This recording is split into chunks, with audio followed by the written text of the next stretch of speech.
Hello, and welcome to APM Research, Heaven and Hell.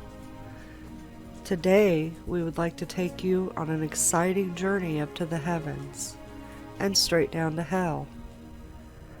This should give you a better understanding of the connection these two are playing in our material world. Are you ready? Good. Fasten your seatbelts and let's go.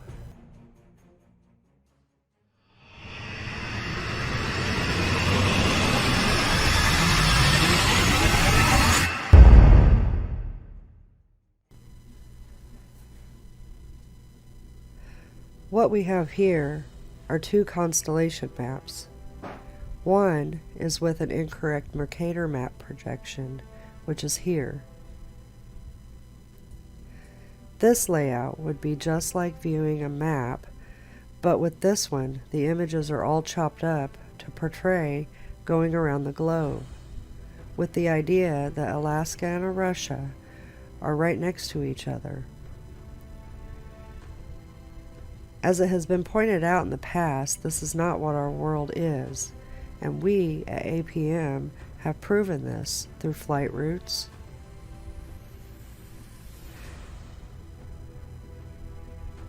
as well as ship cruises.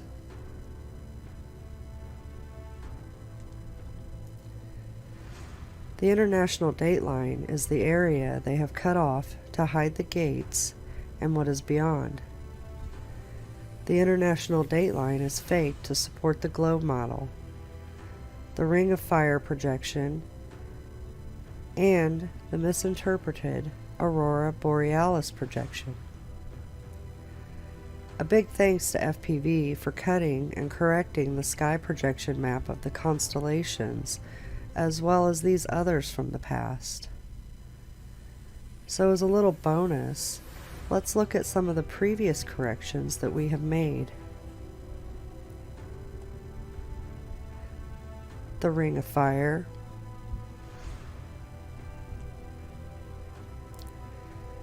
the Aurora Borealis, and the CIA map of safe zones.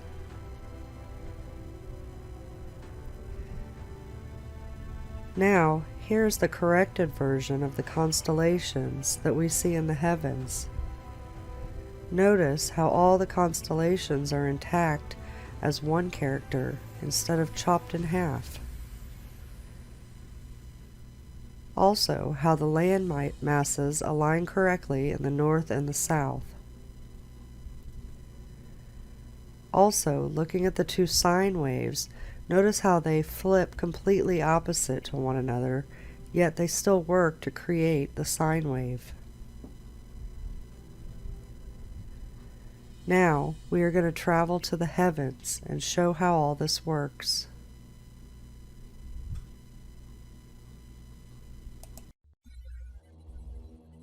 Aquarius is a constellation of the Zodiac. Its name is Latin for water carrier or cup carrier. Aquarius is one of the oldest of the recognized constellations along the Zodiac, which is the sun's path. It is found in a region often called the sea due to its profusion of constellations with watery associations.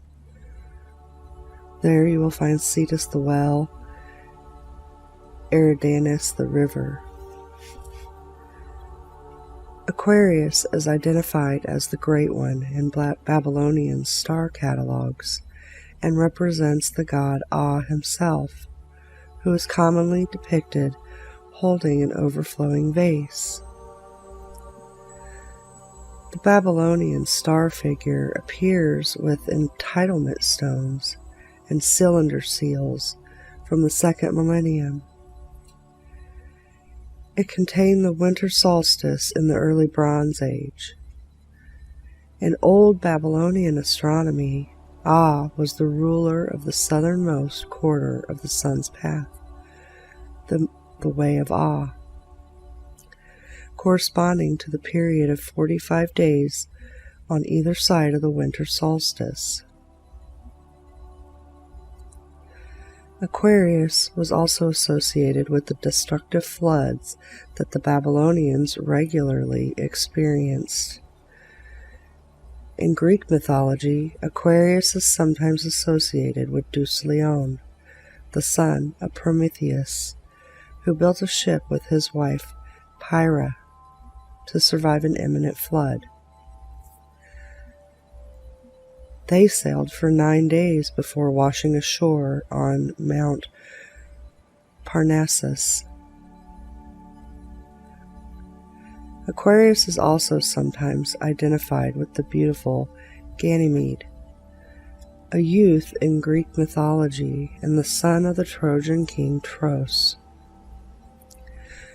who was taken to Mount Olympus by Zeus to act as a cup carrier to the gods. Yet another figure associated with the water bearer is Cecropes, a king of Athens who sacrificed water instead of wine to the gods. There are 3 major meteor showers with radiance that come from Aquarius. The Eta Aquarids, which is between April 21st and May 12th. This one is seen coming from the water jug. The Delta Aquarids, which peak once on July 29th and again on August 6th. And the Iota Aquarids, which also peaks on August 6th. Capricornus. Its name is Latin for the horn goat, or the goat horn, or having horns like a goat, and it is commonly represented in the form of a sea goat. This is a mythical creature that is half goat, half fish. This constellation is also located in the area of the sky called the Sea. It is the smallest constellation in the Zodiac. The constellation was first attested in depictions on a cylinder seal from around the 21st century BCE. It was explicitly recorded in the Babylonian star catalogs before 1000 BCE. In the early Bronze Age, the winter solstice occurred in the constellation. But due to the precession of the equinoxes, the December solstice now takes place in the constellation Sagittarius. The Sun is now in the constellation Capricorn from late January through mid-February. Although the solstice during the Northern Hemisphere's winter no longer takes place while the Sun is in the constellation Capricornus, as it did until 130 BCE, the astrological sign called Capricorn is still used to denote the position of the solstice, and the latitude of the Sun's most southerly position continues to be called the Tropic of Capricorn, a term which also applies to the line on the Earth at which the Sun is directly overhead at local noon on the day of the December solstice. Despite its faintness, the constellation Capricornus has one of the oldest mythological associations, having been consistently represented as a hybrid of a goat and a fish since the Middle Bronze Age, when the Babylonians used Mulsuhermas, the goatfish, as a symbol of their god Ah. In Greek mythology, the constellation is sometimes identified as Amathea, the goat that suckled the infant Zeus after his mother Rhea saved him from being devoured by his father Kronos. Sagittarius. Its name is Latin for the archer and is commonly represented as a centaur pulling back a bow.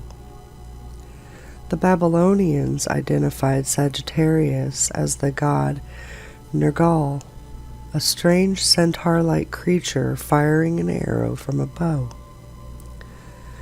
In Greek mythology, Sagittarius is usually identified as a centaur, half human, half horse. However, perhaps due to the Greeks' adoption of the Sumerian constellation, some confusion surrounds the identity of the archer. Some identify Sagittarius as the centaur Chiron, the son of Lyra and Kronos, who is said to have changed himself into a horse to escape his jealous wife, Rhea, and tutor to Jason. As there are two centaurs in the sky, some identify Chiron with the other constellation known as Centaurus. Or, as an alternative tradition holds, that Chiron devised the constellations Sagittarius and Centaurus to help guide the Argonauts in their quest for the Golden Fleece. A competing mythological tradition, as espoused by Eratosthenes, identified the archer not as a centaur, but as the satyr Crotus, son of Pan, who Greeks credited with the invention of archery.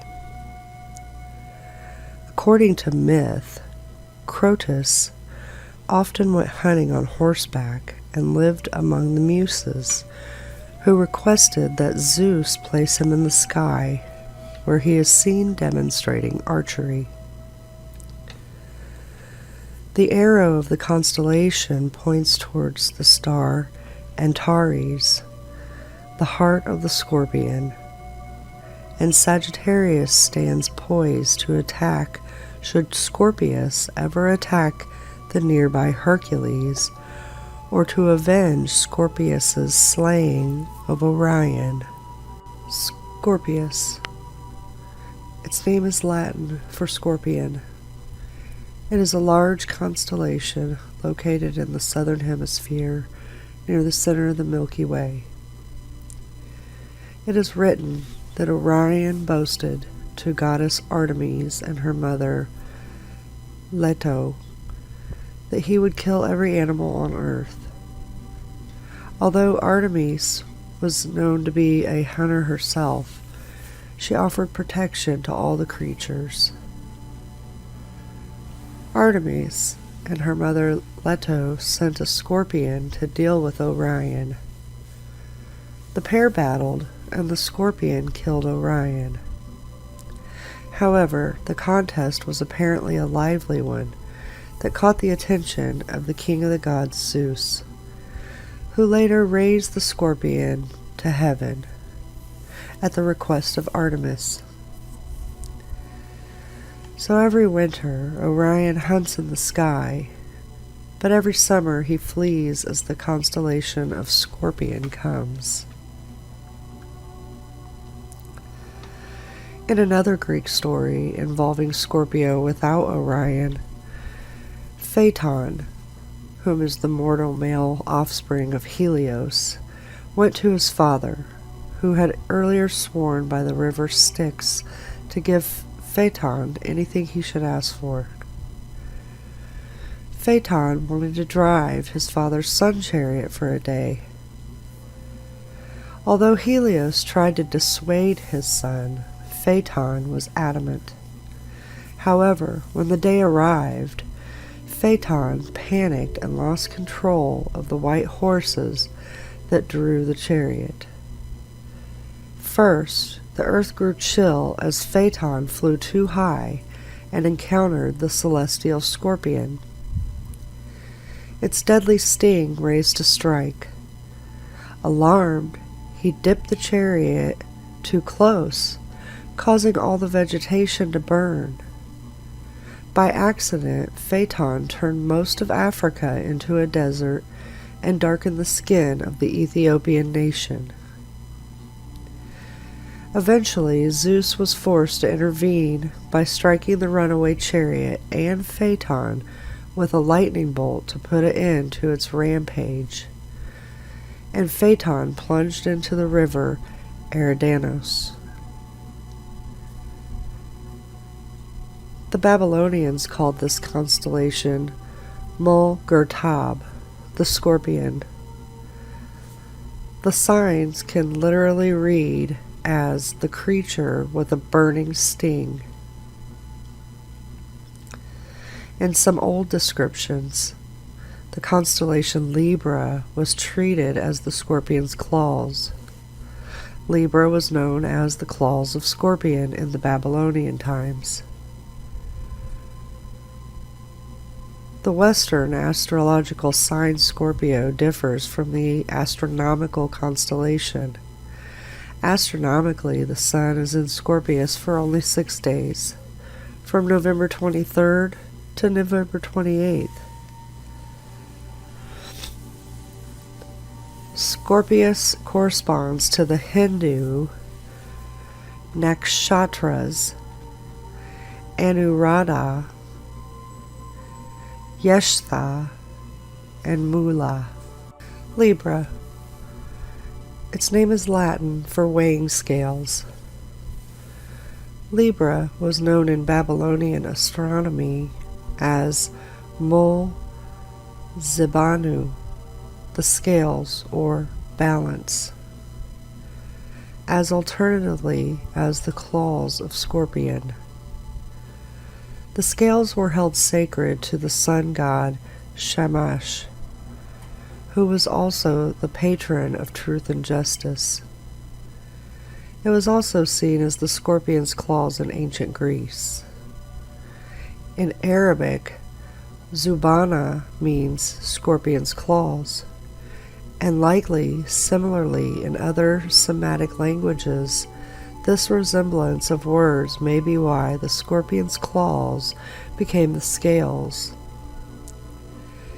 It has also been suggested that the scales are an allusion to the fact that when the sun entered this part of the ecliptic at the autumnal equinox, the days and nights are equal.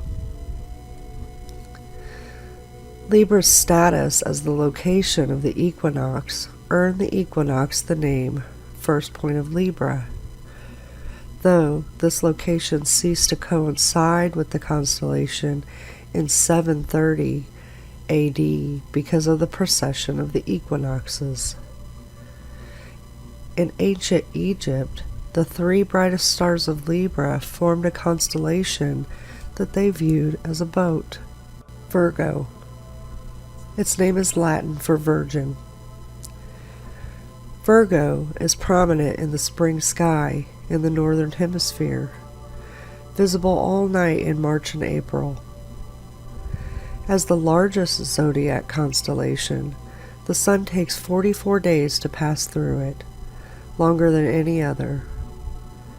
During the Middle Ages, Virgo sometimes was associated with the Blessed Virgin Mary. Early Greek astronomy associated the Babylonian constellation with their goddess Demeter. The Romans associated it with their goddess Ceres.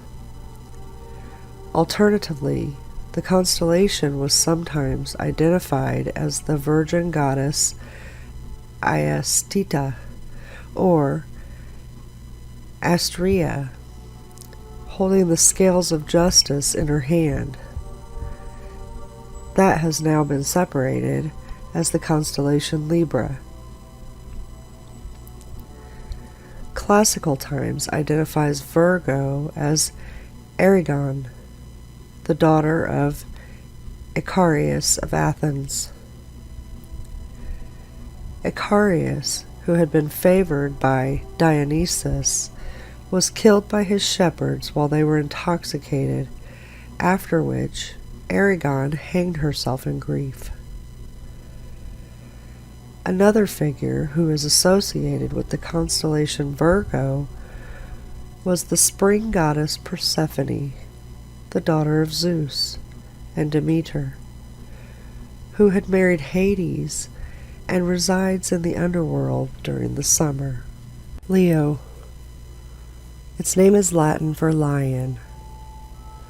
Leo, was one of the earliest recognized constellations, with archaeological evidence that the Mesopotamians had a similar constellation as early as 4000 BCE. The Persians called Leo Sur or Shur. The Turks referred to it as Artan. For the Syrians, it was Aryo. For the Jews, it was Eri. The Indians called him Simha. All of these mean lion. Some mythologists believe that in Sumeria, Leo represented the monster Humbaba, who was killed by Gilgamesh. In Babylonian astronomy, the constellation was called Argula, the Great Lion. The bright star, Regulus, was known as the star that stands at the lion's breast. Regulus also had distinctly regal associations, as it was known as the king star. In Greek mythology, Leo was identified as the Nemean lion, which was killed by Hercules during the first of his 12 labors. The Nemean lion would take women as hostages to its lair in the cave, luring warriors from nearby towns to save the damsel in distress. To their misfortune, the lion was impervious to any weaponry. Thus, the warriors' clubs, swords, and spears were rendered useless against it. Realizing that he must defeat the lion with his bare hands, Hercules slipped into the lion's cave and engaged it at close quarters. When the lion pounced, Hercules caught it in mid-air, one hand grasping the lion's forelegs and the other his hind legs, and bent it backwards, breaking its back and freeing the trapped maidens. Zeus commemorated this labor by placing the lion in the sky. As of 2002, the sun appears in the constellation Leo from August 10th to September 10th, and the meteor shower the Leonids occur in November, peaking on November 14th and 15th. It causes a significant outburst every 35 years. Cancer. Its name is Latin for crab. It is best visible at 9 p.m. during the month of March. Under city skies, Cancer is invisible to the naked eye. Cancer is said to have been the place for the Akkadian sun of the south, perhaps from its position at the summer solstice in very remote antiquity. But afterwards it was associated with the fourth month, Duzu, that's June through July in the modern Western calendar, and was known for the northern gate of the sun. Showing but few stars, Cancer was often considered the dark sign, quaintly described as black and without eyes. Dante, alluding to this faintness and position in the heavens, wrote in Paradiso, "Then a light among them brightened, so that if Cancer one such crystal had, winter would have a month of one sole day." Cancer was the location of the sun's most northerly position in the sky, the summer solstice, in ancient times, though this position now occurs in Taurus due to the precession of the equinoxes around June 21st.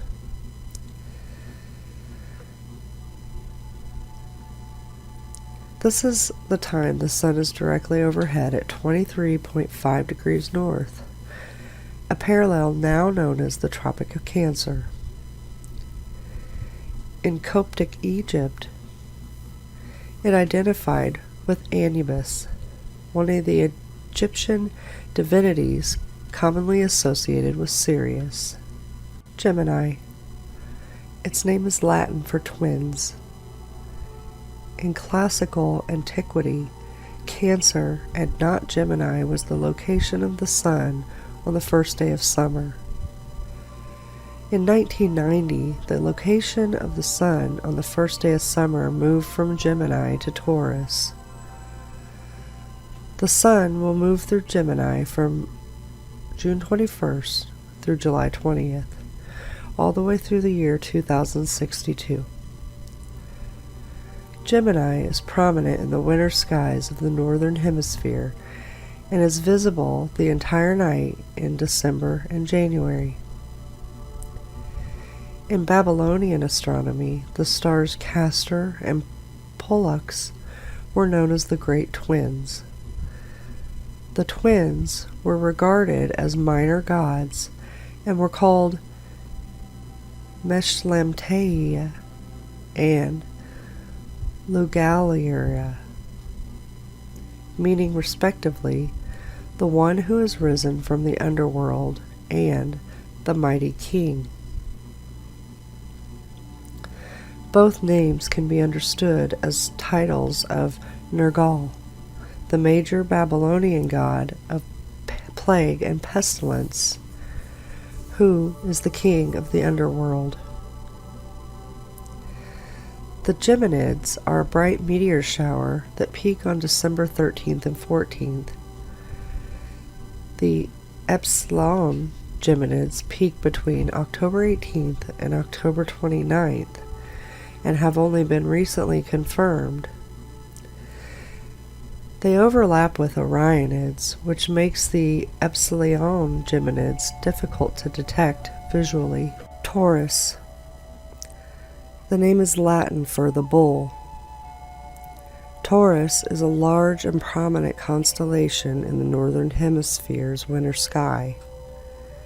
It is one of the oldest constellations, dating back to at least the early Bronze Age, when it marked the location of the sun during the spring equinox. Its importance to the agricultural calendar influenced various bull figures in mythology of ancient Sumer.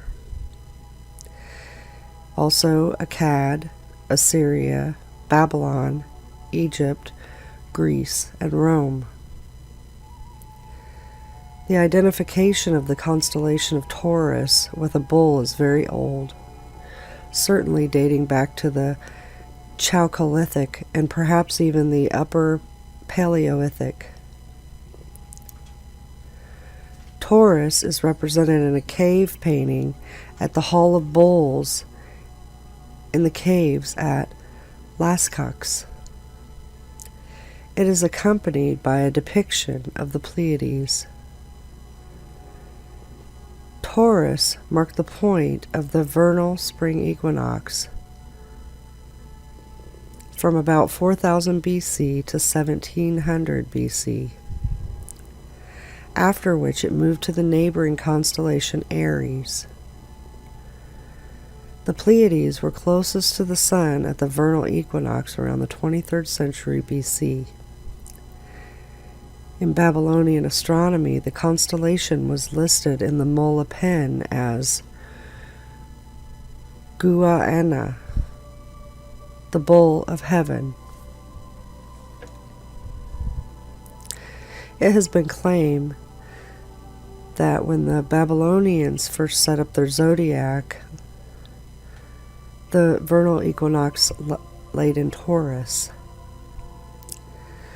The old Babylonian epic of Gilgamesh, the goddess Ishtar sends Taurus, the bull of heaven, to kill Gilgamesh for spurning her advances.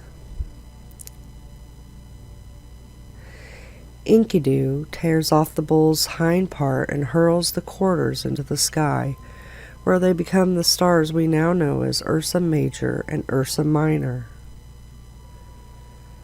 Some locate Gilgamesh as the neighboring constellation of Orion, facing Taurus as if in combat,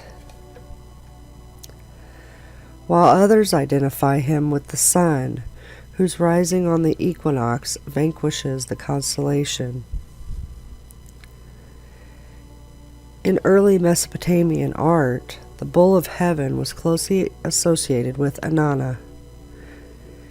In Greek mythology, Taurus was identified with Zeus, who assumed the form of a magnificent white bull to abduct Europa, a legendary Phoenician princess.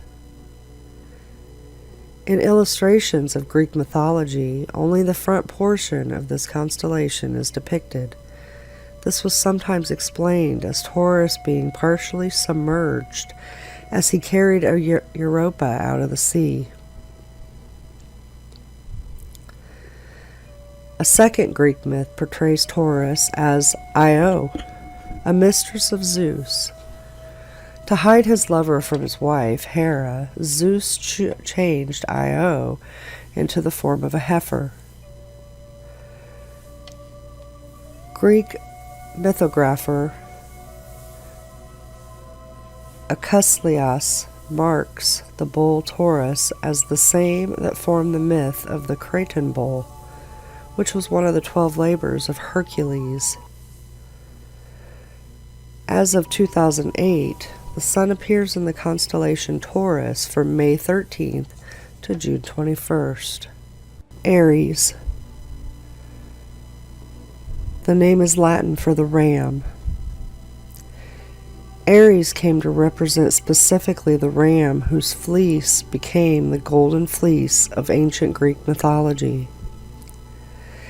It has represented a ram since the late Babylonian times. Aries is recognized as an official specific region of the sky. In the description of the Babylonian Zodiac given in the clay tablets, the constellation, now known as Aries, was the final station along the ecliptic. The earliest identifiable reference to Aries as a distinct constellation comes from the boundary stones that date from 1350 to 1000 BC.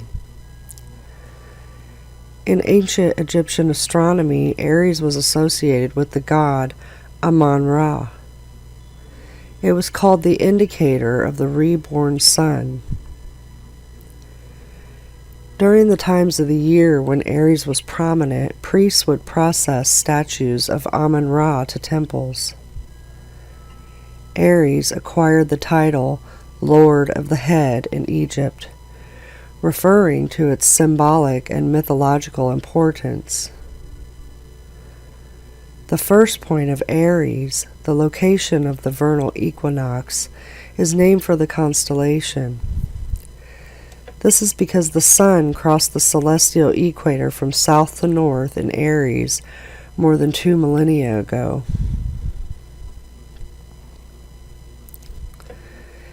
Hipparchus identified it in 130 BC as the point south of Gamma Aratus. Because of the process of the equinoxes, the first point of Aries has since moved into Pisces and will move into Aquarius around 2600 AD.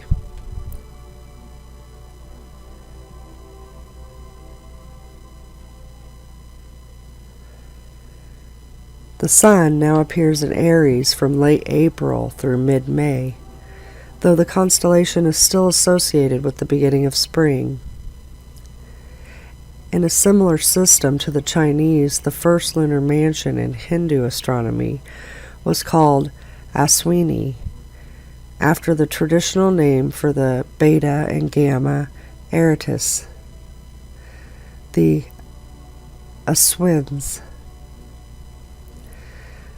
Because the Hindu New Year begins with the vernal equinox, Aries itself is known as Ajah and Misha.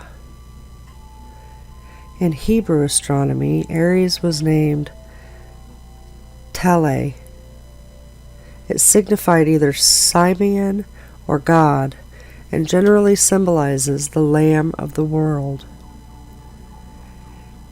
Aries is home to several meteor showers. Most of the daytime Arietids are not visible to the naked eye. They are observed in a radio spectrum. This is possible because of the ionized gas they leave in their wake. Other meteor showers radiate from Aries during the day. This includes the daytime Epsilon Ariids, and they appear from October 12th to October 23rd. Also, the northern and southern daytime May Arietids and the Delta Arietids are another meteor shower radiating from Aries. The shower lasts from December 8th to January 14th. We also have the autumn Arietids, which also radiate from Aries, and this lasts from September 7th to October 27th. Pisces. Pisces originates from some composition of the Great Swallow. In current Western Pisces and Anuntium, the Lady of Heaven, at the place of the northern fish. In the first millennium BC, text known as the Astronomical Diaries, part of the constellation, was also called Dununu, the fish cord or the ribbon. In the Greek version, according to Hyginus, Aphrodite and Eros, while visiting Syria, fled from the monster Typhon by leaping into the Euphrates River and transforming into fish. The Roman variant of the story has Venus and Cupid being carried away from this danger on the back of two fishes. There is also a somewhat different origin tale that Hyginus preserved in another work. According to this, an egg rolled into the Euphrates, and some fishes nudged this to shore, after which the doves sat on the egg until Aphrodite hatched out of it. The fishes were then rewarded by being placed in the sky as a constellation.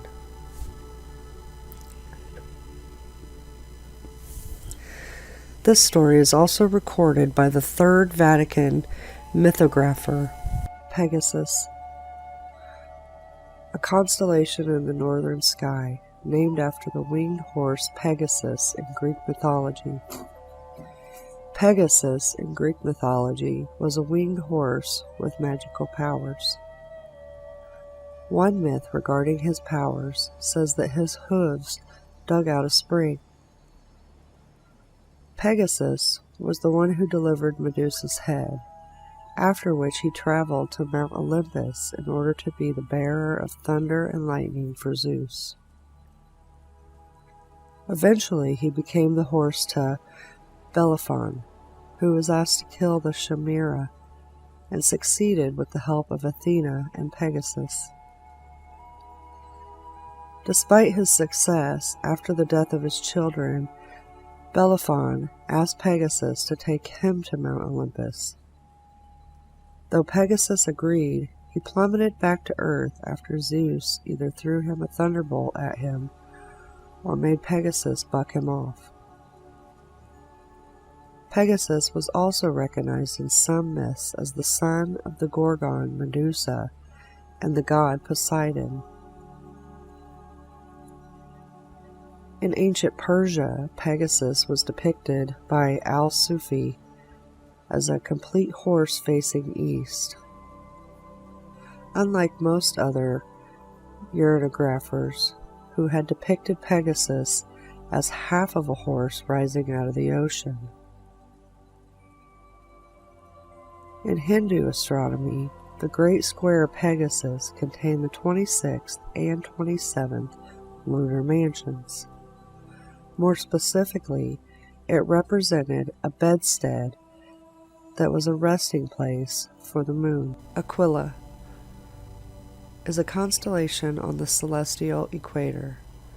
Its name is Latin for eagle, and it represents the bird that carried Zeus, or Jupiter's thunderbolt in Greek Roman mythology. In Hinduism, the constellation Aquila is identified with the half-eagle, half-human deity Garuda. In Chinese astronomy, it is located within the heavenly market enclosure.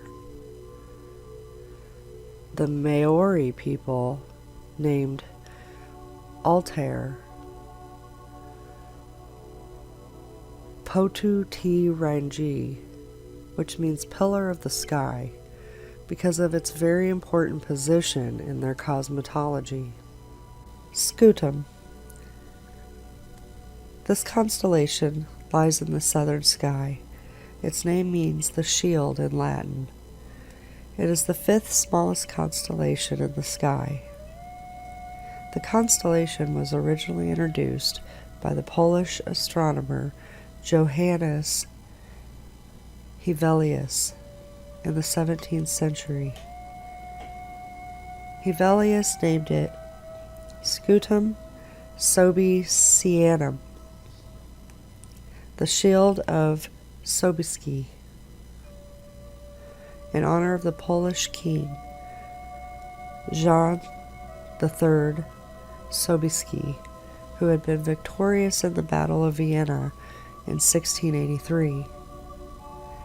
Scutum constellation is not associated with any myths. This is also not one of Ptolemy's original 48 constellations. Lyra is a small constellation. Lyra was often represented on star maps as a vulture or an eagle carrying a lyre,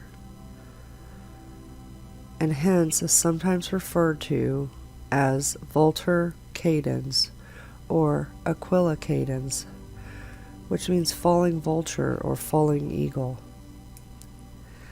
Lyra is nearly overhead in temperate northern latitudes shortly after midnight after the start of summer. From the equator to about the 40th parallel south, it is visible low in the northern sky during the same winter months.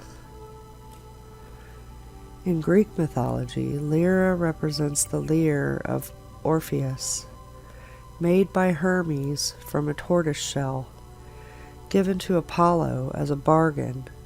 It was said to be the first lyre ever produced. Orpheus's music was said to be so great that even inanimate objects such as trees, streams, and rocks could be charmed. Joining Jason and the Argonauts, his music was able to quell the voices of the dangerous sirens who sang tempting songs to the Argonauts. At one point, Orpheus married Eurydice, a nymph. While fleeing from an attack by Aristeus, she stepped on a snake that bit her, killing her. To reclaim her, Orpheus entered the underworld, where the music from his lyre charmed Hades. Hades relented and let Orpheus bring Eurydice back on the condition that he never once looked back until outside. Unfortunately, near the very end, Orpheus faltered and looked back, causing Eurydice to be left in the underworld forever. Orpheus spent the rest of his life strumming his lyre while wandering aimlessly through the land, rejecting all marriage offers from women.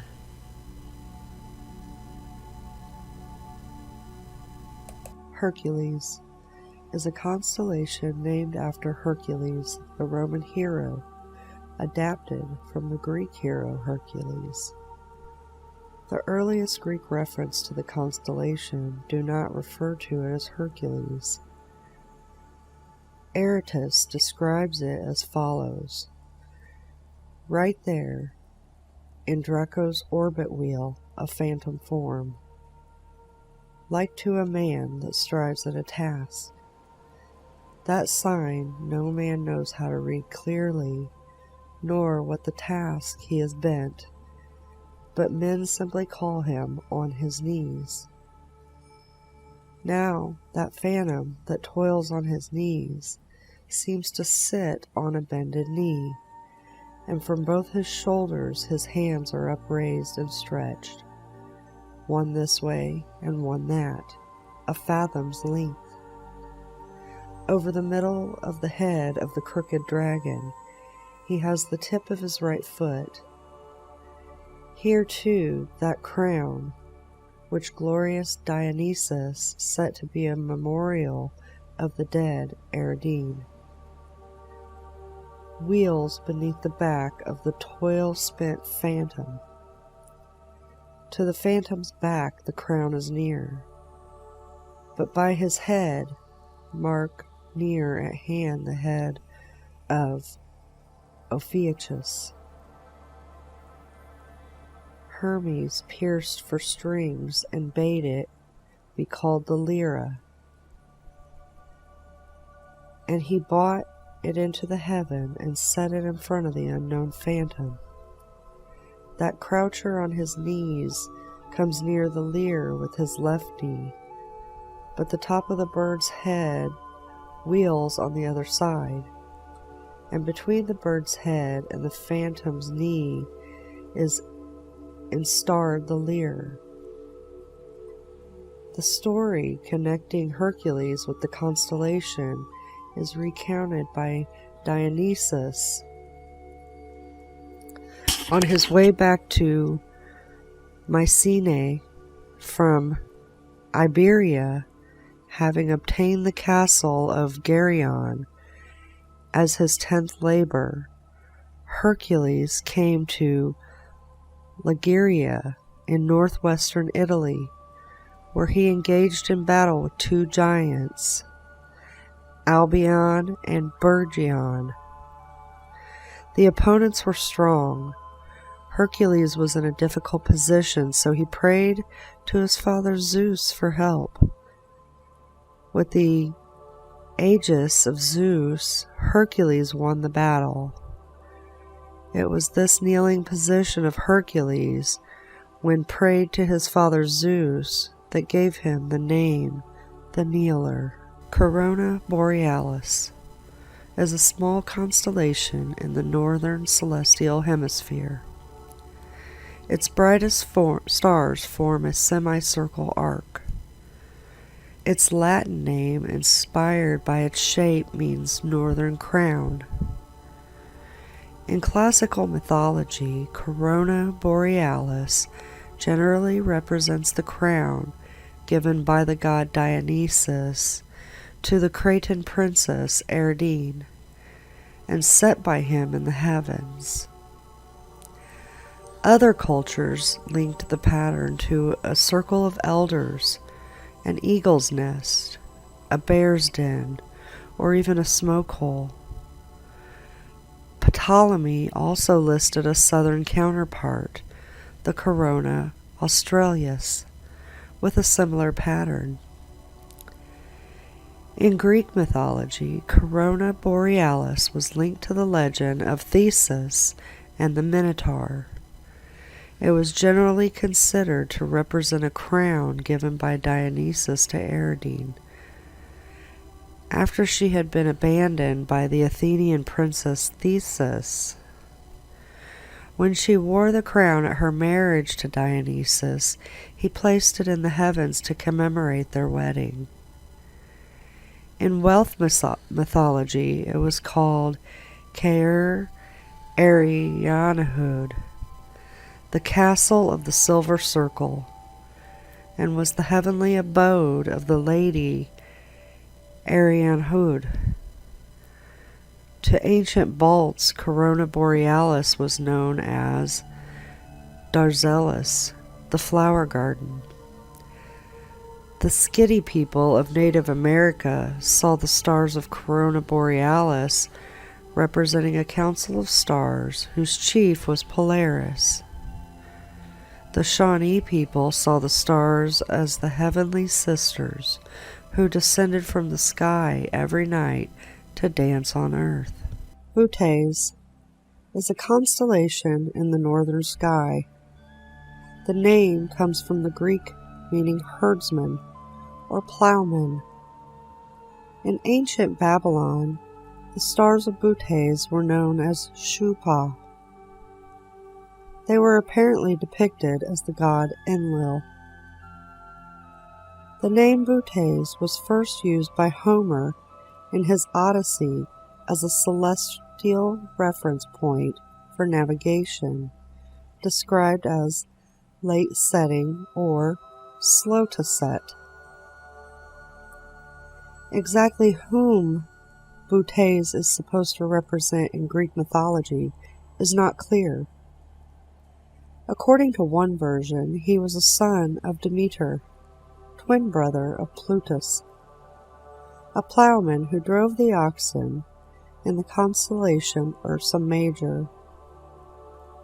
The Greek name for Bootes means bear watcher.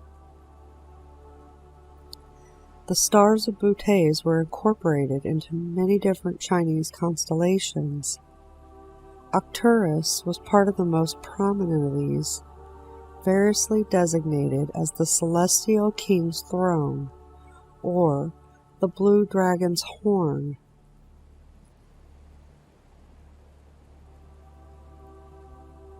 Arcturus was given much importance in Chinese celestial mythology because of its status marking the beginning of the lunar calendar.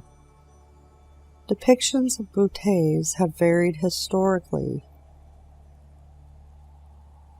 Aratus described him circling the North Pole, herding the two bears. Later, in ancient Greek depictions described by Ptolemy, have him holding the reins of his hunting dogs in his left hand, with a spear, club, or staff in his right hand.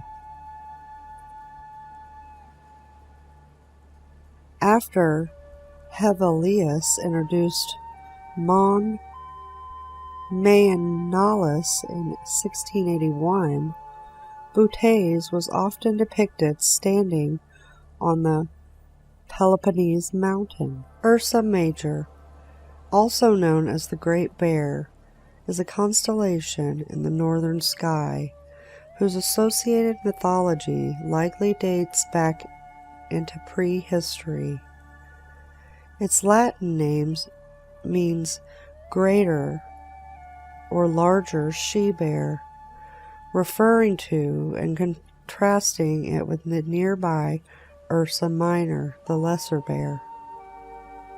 Ursa Major is primarily known from the asterism of its 7 main stars, which has been called the Big Dipper. Its 2 brightest stars can be used as navigational pointer towards the place of the current North Pole star Polaris. Ursa Major is visible throughout the year from most of the northern hemisphere and appears circumpolar above the mid-northern latitudes. From southern temperate latitudes, the main asterism is invisible. In Roman mythology, Jupiter, the king of gods, lusts after a young woman named Callisto, a nymph of Diana. Jupiter's jealous wife discovers that Callisto has a son named Arcus and believes it's by Jupiter. Juno then transforms the beautiful Callisto into a bear, so she no longer attracts Jupiter. Callisto, while in bear form, later encounters her son, Arcus. Arcus almost shoots the bear, but to avert the tragedy, Jupiter turns Arcus into a bear too, and puts them both in the sky, forming Ursa Major and Ursa Minor. In ancient times, the name of the constellation was Helic, which means turning, because it turns around the pole. It is the sole constellation that never sinks below the horizon and bathes in the ocean's waves, so this is why it's used as a celestial reference point for navigation.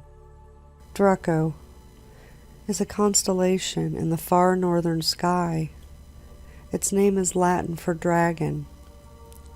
Draco is circumpolar, never setting, and can be seen all year from the northern latitudes. Thuban, a Draconis, was the northern pole star from 3942 BC when it moved further north than Theta Bootes until 1793 BC. The Egyptian pyramids were designed to have one side facing north, with an entrance passage geometrically aligned so that Thuban would be visible at night. Due to the effects of the precession, it will again be the pole star around the year AD 21,000. The traditional name of the Alpha Draconis, Thuban, means head of the serpent. Dragons in Greek mythology that may have inspired the constellation's name include Ladon, the dragon who guarded the golden apples of the Hesperides. Hercules killed Ladon during his 12 labors. He was tasked with stealing the golden apples. In Greco-Roman legend, Draco was a dragon killed by the goddess Minerva and tossed into the sky upon his defeat. The dragon was one of the giants who battled the Olympic gods for 10 years. As Minerva threw the dragon, it became twisted on itself and froze at the cold north celestial pole before it could right itself. Sometimes Draco is represented as the Titan son of Gaia, Typhon. Traditionally, Arabic astronomy depicts that Draco had 100 magnificent heads, guarded the golden apple tree, and was put in the sky as a constellation for protecting the apples with valor. In February, we have the Draconids, which is a meteor shower that was discovered February 4th, 2011. Auriga is north of the celestial equator. Its name is Latin for the charioteer. Auriga is most prominent during winter evenings in the northern hemisphere, as are 5 other constellations that have stars in the winter hexagon asterism. Because of its northern declination, Auriga is only visible in its entirety as far as 34 degrees south. The first record of Auriga's stars was in Mesopotamia as a constellation called Gam, representing a scimitar or crook.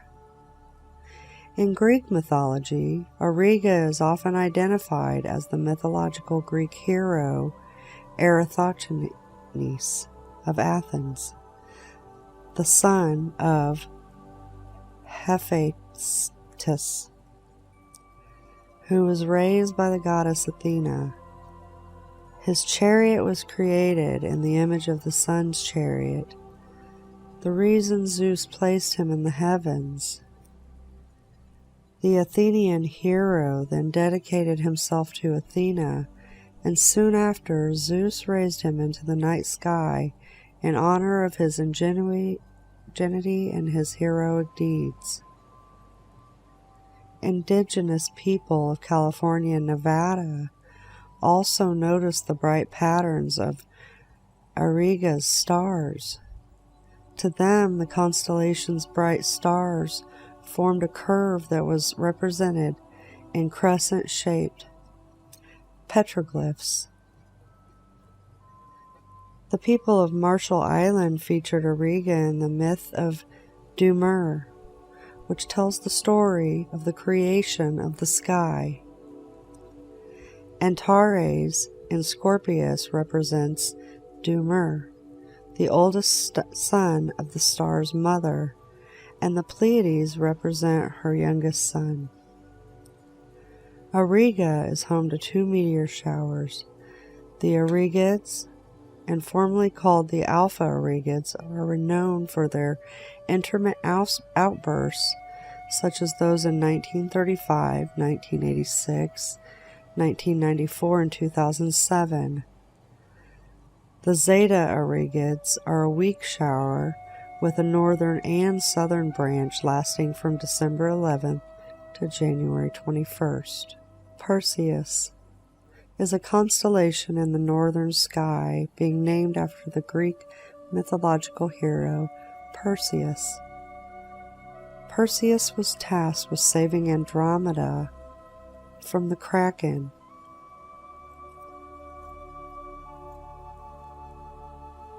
Perseus hosts the radiant of the annual Perseids meteor shower, one of the most prominent meteor showers in the sky.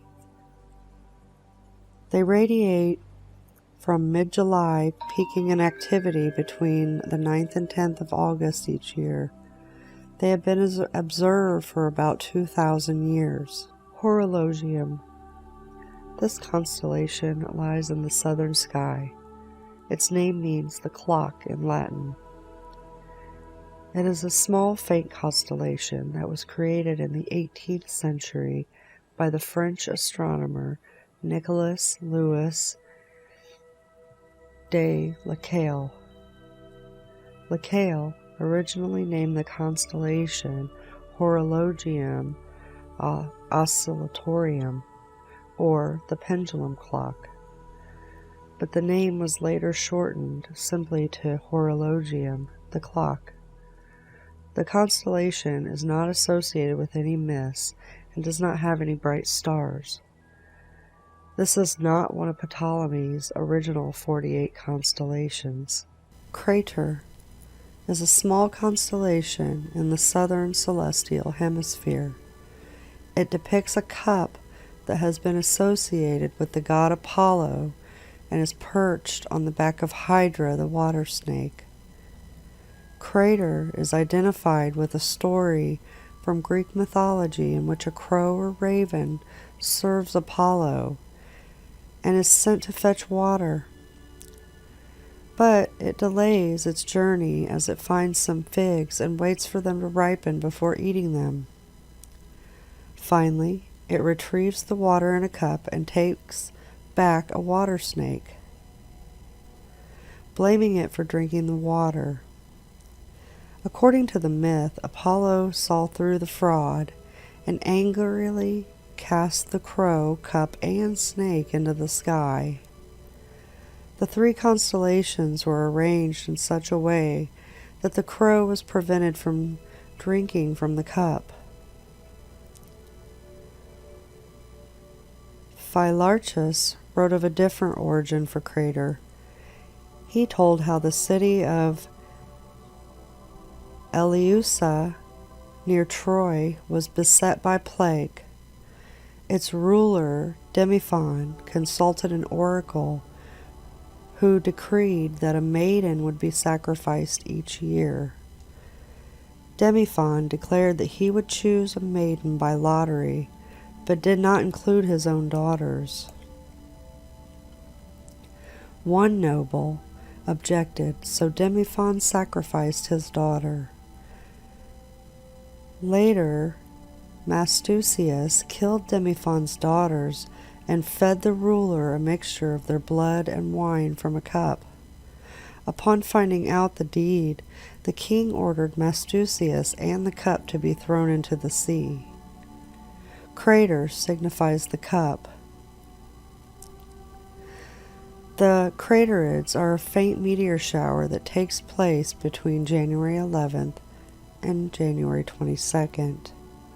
Argo, a very large constellation in the southern sky that has been divided into 3 constellations of Carina, Puppis, and Vela. The genitive was Argo Navis. Flamsteed and other early modern astronomers called the constellation Navis, the ship.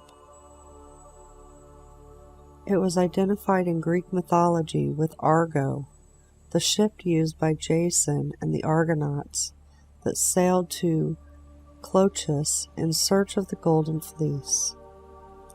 The original constellation is presently found near the southern horizon of the Mediterranean sky, becoming visible in springtime and sailed westward, skimming along the river of the Milky Way.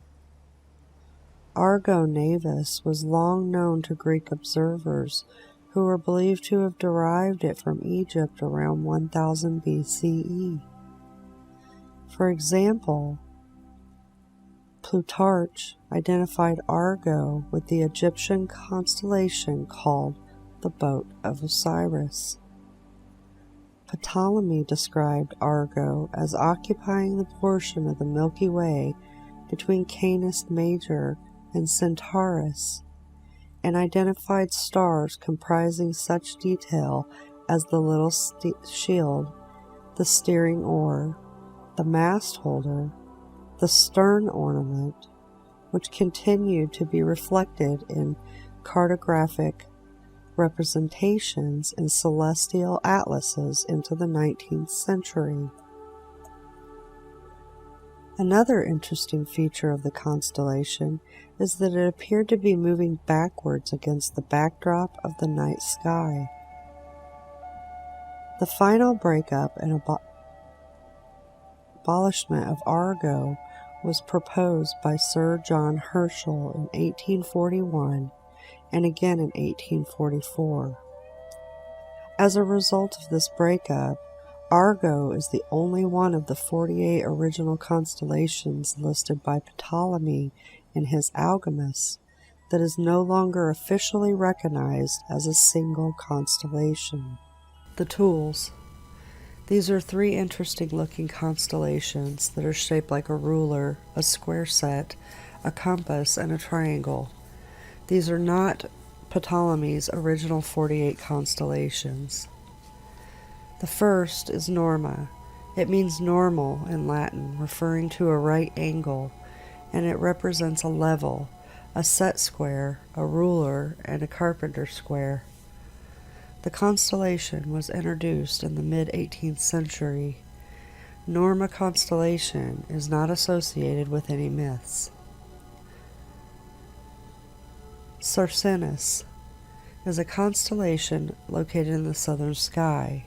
Its name means the compass in Latin, referring to the tool used for drawing circles. Ceres was created and first catalogued by the French astronomer Nicolas Louis de Lacaille in the 18th century. Lacaille created the constellation to bridge the void between Triangulum Australe and the stars marking Centaurus's forefeet.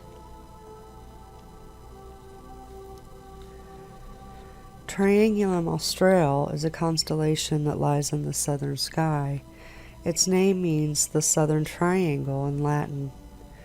The three brightest stars in the constellation form an equilateral triangle.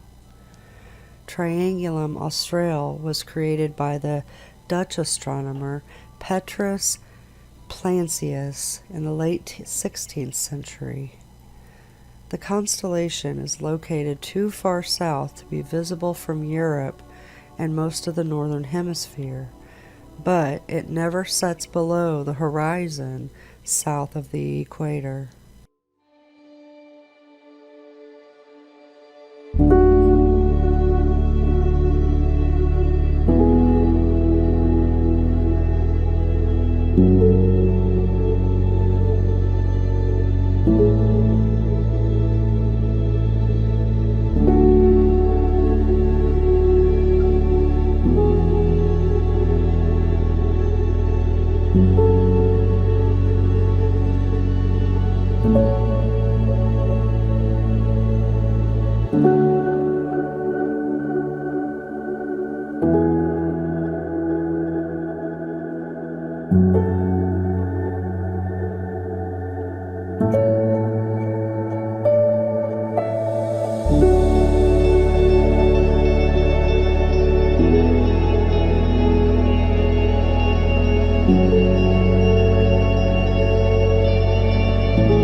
Now, let's take a look at some other zodiac-related data.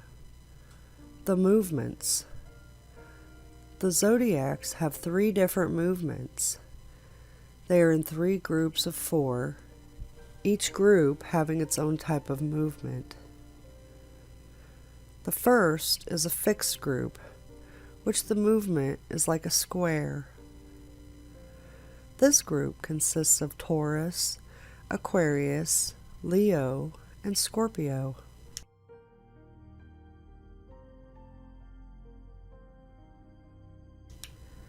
The second is the mutable group, which the movement is that of an infinity sign. This group consists of Virgo, Gemini, Pisces, and Sagittarius.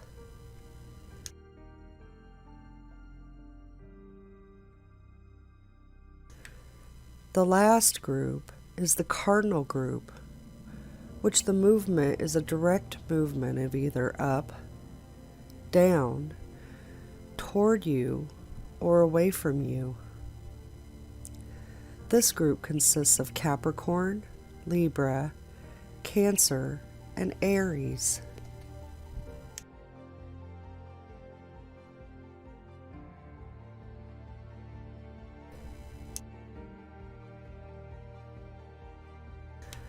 The next bit we can look at is the information given to us about the pre-Diluvian zodiac. Evidence of a correspondence between the pre-Diluvian patriarchs and the signs of the zodiac is found in the Jewish synagogue inscription from Engedi. The synagogue itself was destroyed around 530 AD. The zodiac signs were allocated to Adam and his descendants as follows.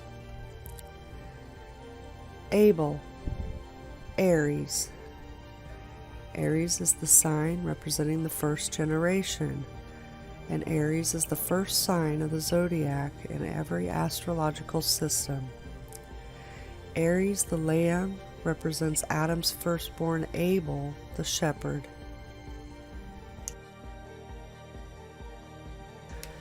Seth, Taurus. Seth was so named because his mother Eve exclaimed at his birth, "God has appointed me another seed in place of Abel, whom Cain slew." The other seed is really the same seed in another form. The exchange of Seth for Abel because of the latter's murder by Cain is exactly symbolized in the conjoined sign Taurus and Auriga. The jealous bull attacks two children who are protected by the shepherd Auriga and Capella, the latter being the children's mother, Auriga, Adam, Capella, Eve. And the two children of Eve are Seth and Abel. The Hermetic literature states that Agathodaimon is the biblical patriarch Seth. In Egypt, Agathodaimon was equated with Osiris, and Osiris was believed to be represented in the zodiac by the sign of Taurus.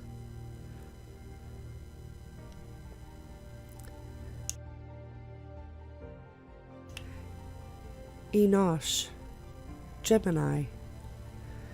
The name Enosh means human companionship.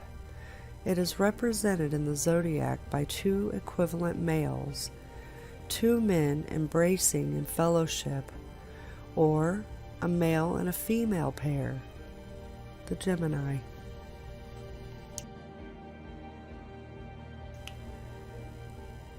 Canaan, Cancer. Canaan means gathering together into a home, nest, or community. It is represented in the zodiac by a crab or similar creature gathering together its offspring with its pincers. The offspring being the cluster of stars known as Praesepe.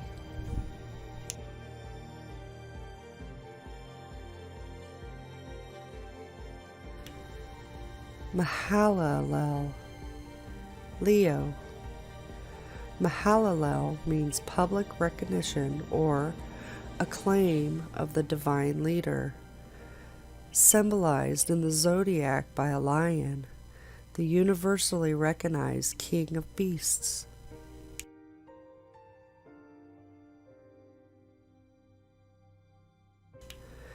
Jared, Virgo.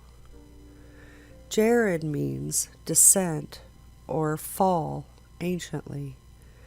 Jared's name was taken to signify prophetically the pre-diluvian descent of the sons of God and their indiscriminate comings with the daughters of men. This in turn was a historical development and reduplication of the fall of Eve. As Eve was seduced by the fallen angel Satan working through the serpent, so the daughters of men were seduced by the fallen sons of God. God promised, however, that a seed of the woman would come one day who would crush the serpent's head, and who would be wounded in the heel himself in the process. This great Bible theme is symbolized by the sign of Virgo, which represents a sexually mature virgin holding a vine plant, who is the mother of a seed, Spica. The botanical imagery is clear throughout. The virgin lying on her side is actually identified with the fallen tree or felled branch, which is to bring forth the promised seed. Sometimes the branch is a palm branch, the palm being a tree which reproduces by fertilizing itself, the virgin birth.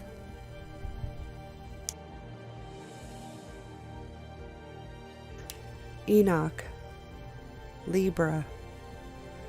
Enoch means to begin to teach, instruct, train, tame, break in, or to initiate an animal or human, originally by control of the jaws or rubbing the palate. It is symbolized by the sign of Libra, meaning the beginning of the acquisition of judgment or discernment, and originally this sign forms the jaws of the claws of the scorpion, representing divine judgment by the word.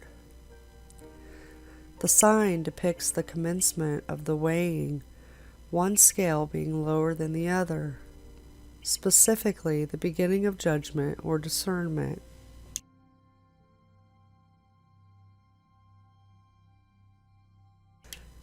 Methuselah, Scorpio. Methuselah means armed man or security man, man of a sting or dart. It is symbolized by Scorpio, a creature armed with a sting, which it throws at its victim like a dart, using its bow like a tail.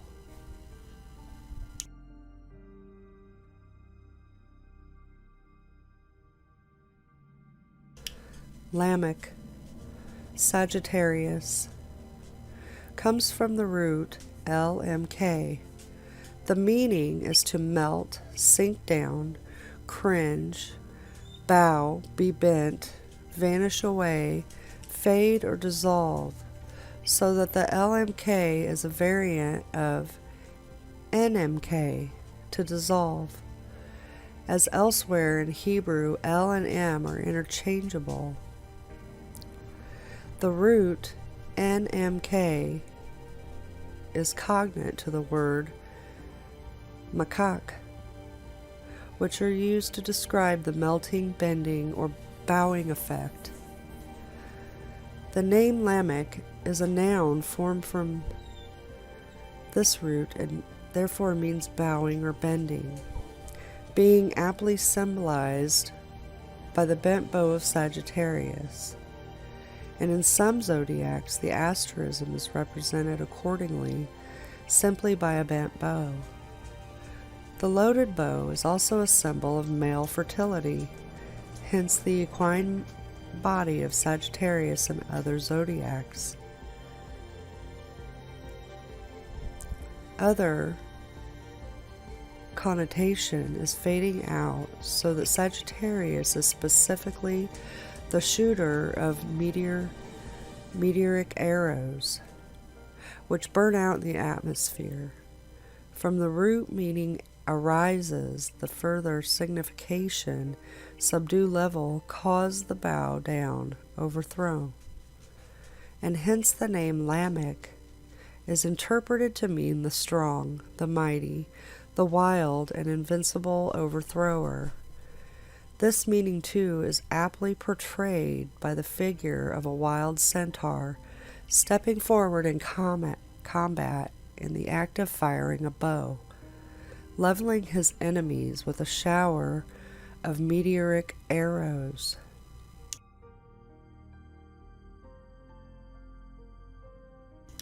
Noah, Capricorn.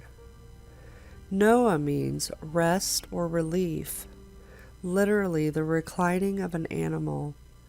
It is symbolized by the reclining ungulate, goat, sheep, or antelope of Capricorn, which in some zodiacs is simply a reclining ungulate, but in others it is depicted with the tail of a fish, representing the two phases of Noah's life, pre- and post-flood. The flood was believed to have been foretold by a gathering of all the planets in the signs of Capricorn.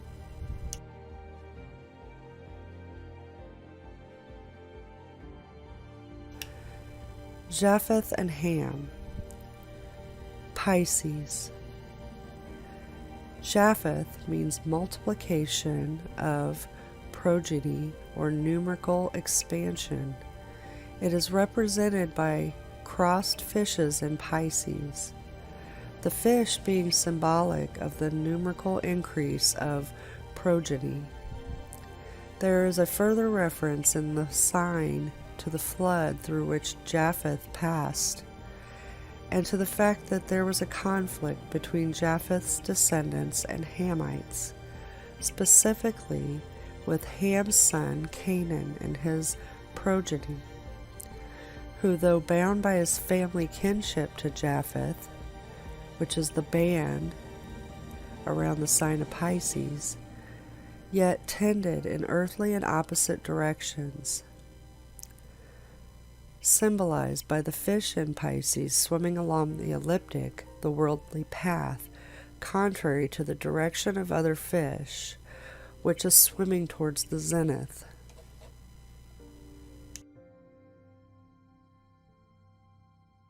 And the last bit I'd like to finish with is the fact that the zodiac relates to the gates. This was presented originally with the seasons video, so let's focus on this information. Each of the 12 gates is associated directly with a particular zodiac in relation to which gate the sun is launching from during the year. They are as follows. Gate 4R is Aries. Gate 5R is Taurus. Gate 6R is Gemini. Gate 6F is Cancer.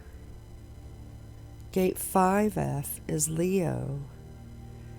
Gate 4F is Virgo. Gate 3R is Libra.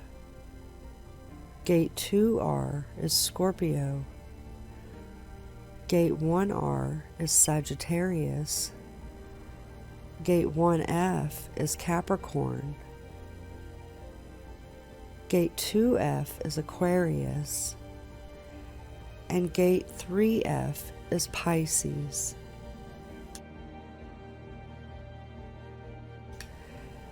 This explains our zodiac months as well as why the sun appears to rise from a specific degree for so long.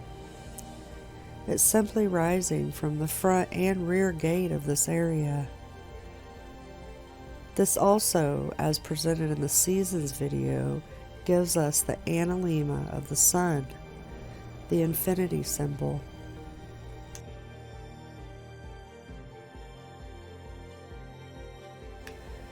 So, I hope you enjoyed learning about the heavens as much as I did. Now, I'm going to hand it over so we can head down to hell.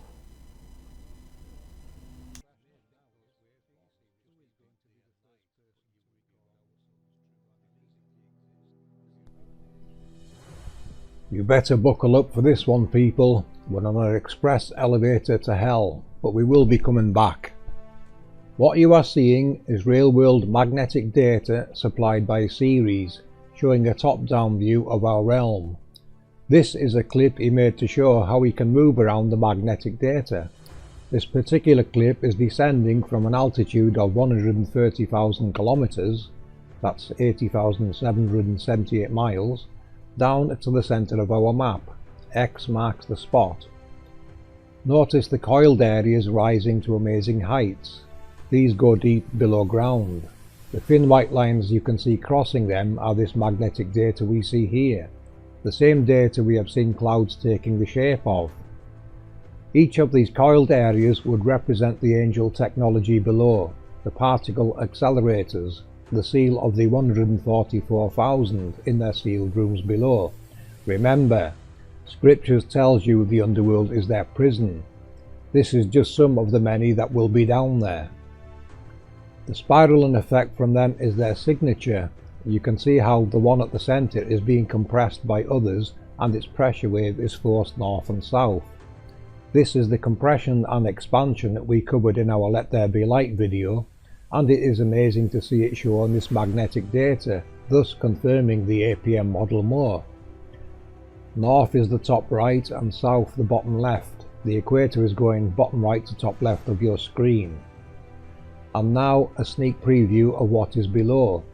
This is looking directly over the equator and reveals some very interesting formations below.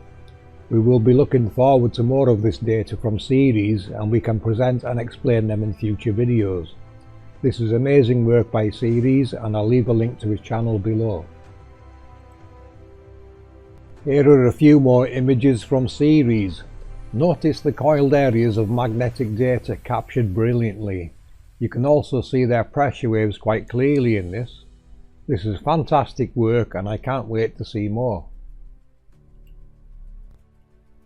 To demonstrate how they work, I'll use this clip made by Sandra's hubby. I'm sure most will remember the Taurus field people such as Santos Bonacci show.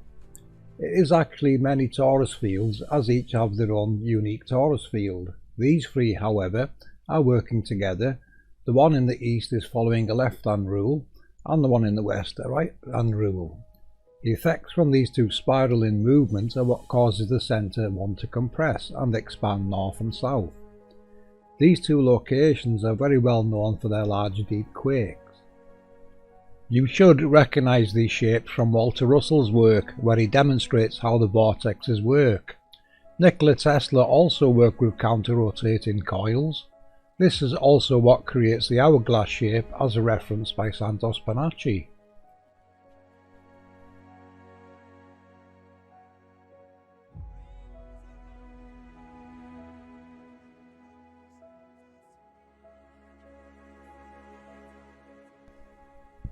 This technology emits a spiraling pressure wave as the flow around the halo causes the reaction needed to generate harnessable electricity, as seen in Walter Russell's work. The division and multiplication of the sex pairs, the same as what was decoded in the Colosseum video, and of course how our realm truly works. The spirals and the ancient glyphs everywhere tell us the ancients all knew how this worked. These are electromagnetic projections from below. We have covered these in numerous videos. The stationary halos people record everywhere are often termed lunar waves, which is really the moon highlighting them in the foreground as it passes in the background. All luminaries can highlight them as they pass by. You can see how spiral galaxies and other galaxies, as they call them, get their shapes now. They are more than likely illuminated particles trapped in an electromagnetic field that is caused by a halo in the vicinity. They operate exactly the same as a tornado and are in fact the cause of a tornado. The twin counter-rotating coils create that Higgs boson needed to generate electricity. This is where the 1 and the 1.618 numbers Santos Bonacci speaks of comes into play.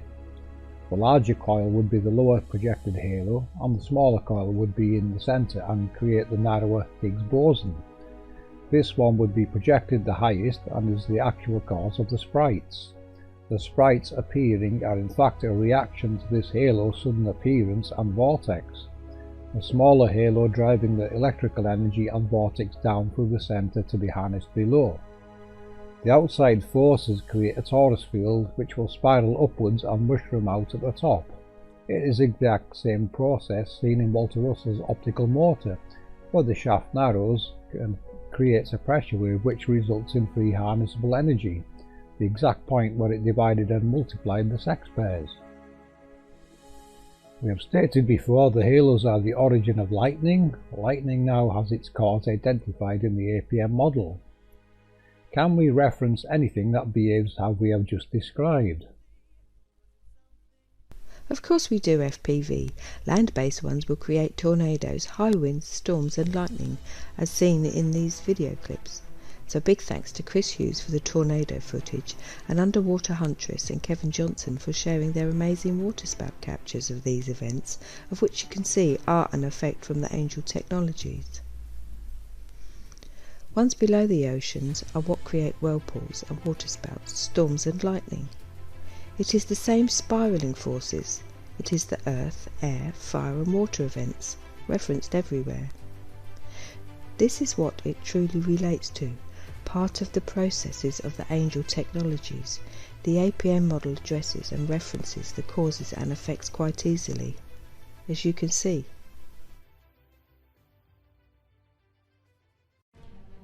I made this clip to show you what the constellations look like as they cross our map and grid.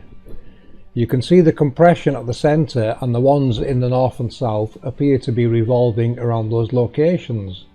This, however, could be due to perspective and the way our eyes work.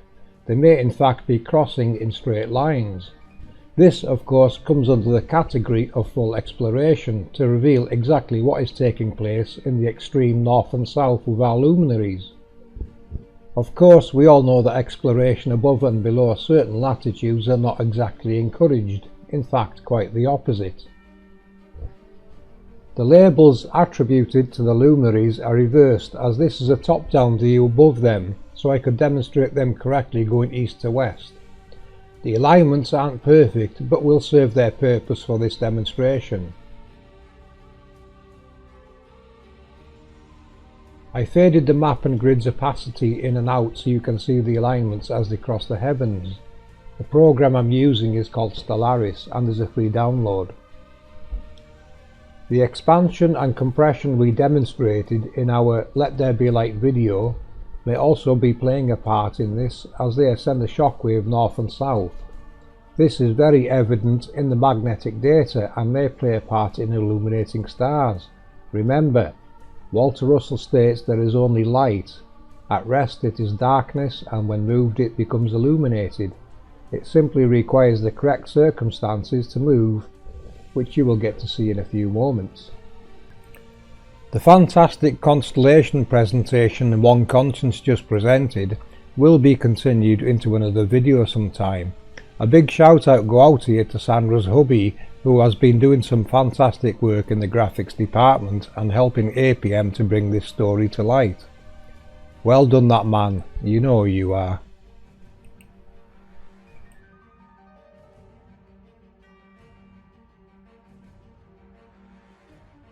I want you to pay attention to the Milky Way in this clip. Do you see what I see? Yes, it is the sine wave. If you watch, you will see the sun always rises at the same location of the sine wave and moves with it. The sine wave is our luminary's prime driver. For example, it would push the sun, or rather in the underworld, it would push our solar boat, the scarab beetle, east to west. It would then return east following the movement of the sine wave, as we have shown to be the light they call the ISS. Do we not wonder why that light in the sky follows a sine wave path? I added the tropics of Cancer and Capricorn so you can see it is actually contained between these two locations and very much involved in driving luminaries east to west. This is where our earth chakras come into play. If you remember my first video on this research, I added a waveform across the map, as I could see back then that it was related to the chakras and a waveform. That waveform is now decoded as the Milky Way, or perhaps we should call it the Milky Wave. When I showed my Nazca line work, which decoded to me as the technical blueprints to the realm, and the research and decodings One Conscience and myself worked upon, to Jimbo, who is a black box engineer, he instantly recognised it as a setup very similar to a sweepback transformer and flyback killer, a cathode ray tube and an oscilloscope. You can watch Jimbo's breakdown of it on my channel. He is indeed correct, as our research is proving.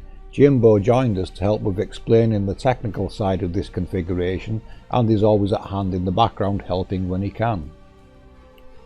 I do think there are more waveforms of various frequencies that drive various luminaries, which we will get to in a moment.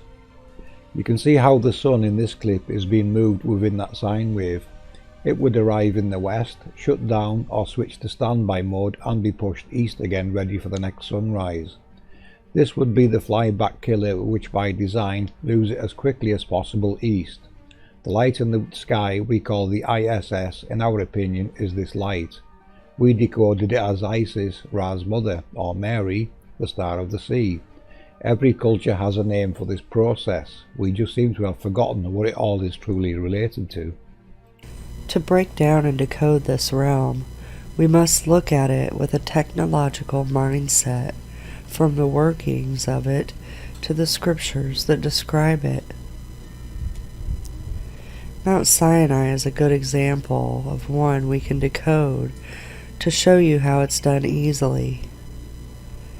Mount Sinai is an unidentified mountain, except for some speculation in scriptures, where Moses receives the laws. So let's give it an APM decode. First, we'll have to put etymology to play here. I like to use a good dictionary to look up the words to find the meanings. You will find that words have other meanings when speaking in terms of electrical, physics, and mathematics. Mount means to climb or ascend, or to increase in amounts. Sin is the abbreviation of the sign in trigonometry. A stands for acceleration. I stands for inertia. Using these definitions, we can see what Mount Sinai really means.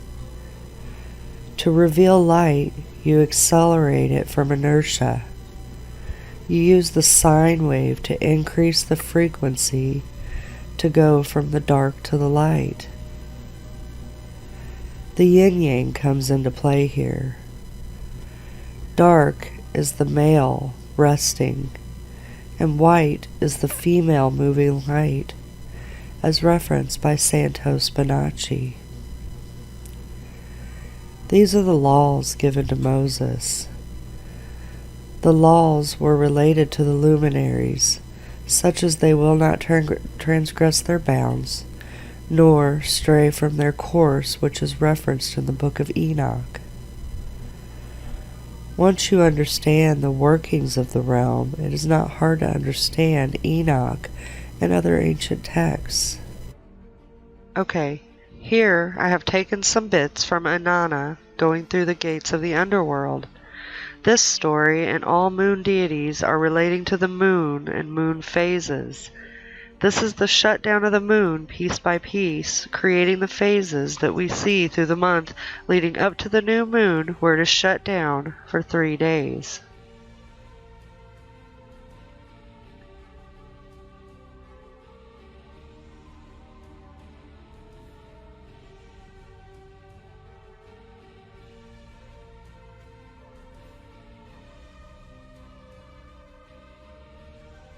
I am Inanna, Queen of Heaven, on my way to the east. Neti spoke. Stay here, Inanna. I will speak to my queen. I will give her your message. Neti, the chief gatekeeper of the Kur, entered the palace of Ursa, the queen of the underworld, and said, My queen, a maid as tall as heaven, as wide as the earth, as strong as the foundations of the city wall, waits outside the palace gates. She has gathered together the 7 me. She has taken them in her hands, with the me in her possession. She has prepared herself. When Ursa heard this, she spoke. Come, Neti, my chief gatekeeper of the Kur, heed my words.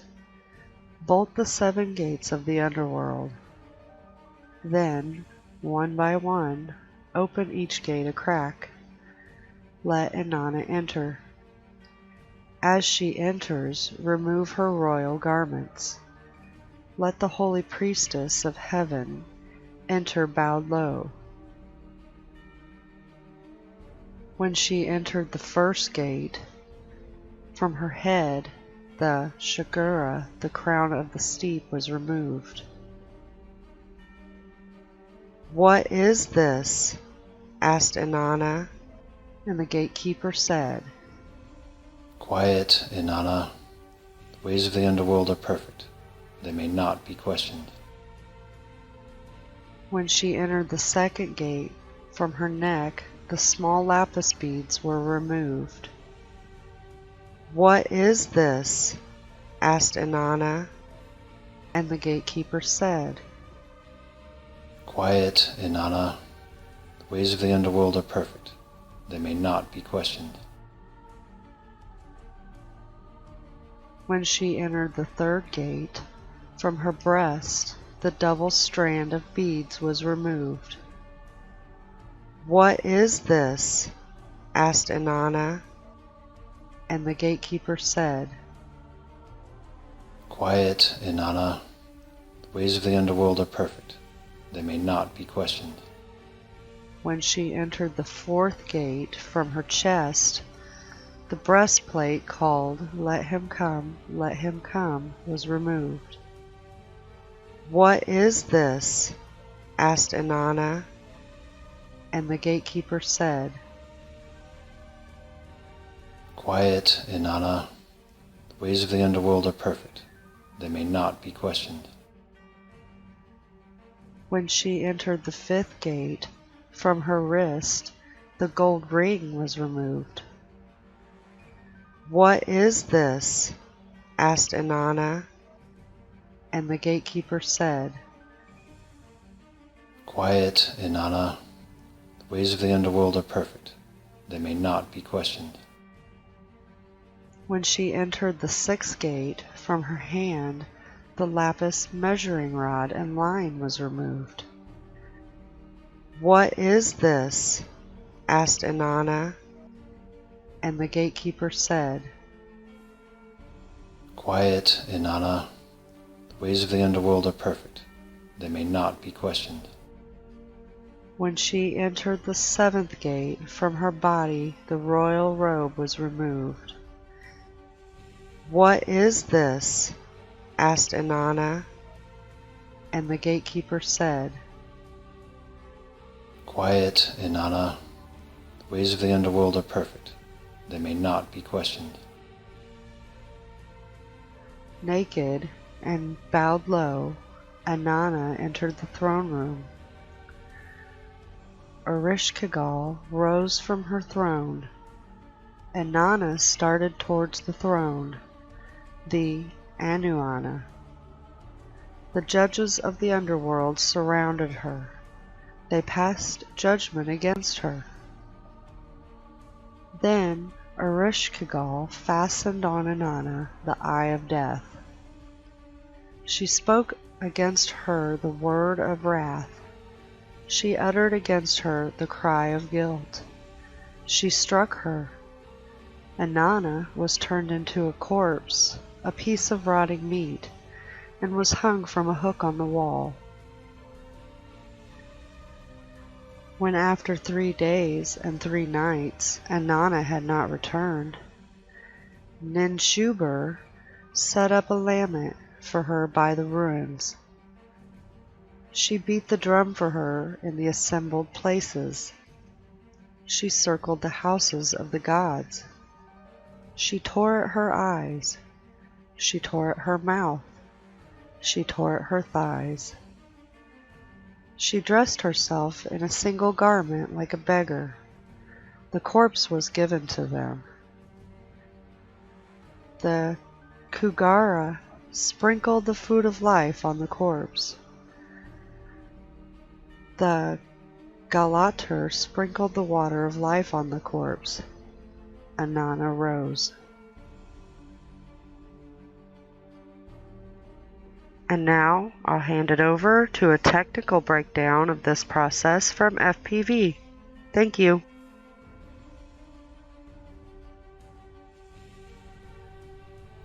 Okay, so following on from Inanna, who was obviously the moon, and the story was about the lunar phases. I looked into the phases as we previously mentioned and the waveform overlaps that have to be occurring. Lunar phases. This is one occlusion of a waveform on our moon that creates what we call phases. Going back to Inanna, this is the moon being occluded by this waveform until it is in full totality and becomes a new moon. Inanna's Me and My 7, total 8 nodes being occluded. The moon has to be a similar halo that has 8 nodes just like our sun. It then goes through its various phases again until its next occlusion. It is the same occlusion but a top-down perspective. This waveform decodes as Rahu. Rahu is a shadow entity if you look it up, one that causes eclipses and is the king of meteors. The moon being swallowed by Rahu is in fact this waveform shadow.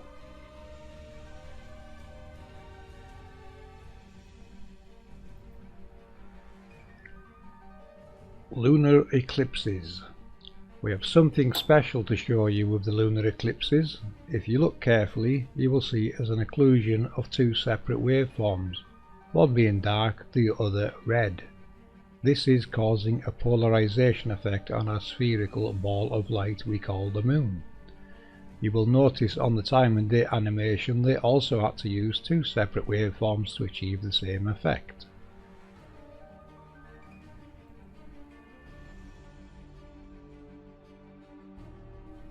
Here's another top-down view of the lunar eclipse.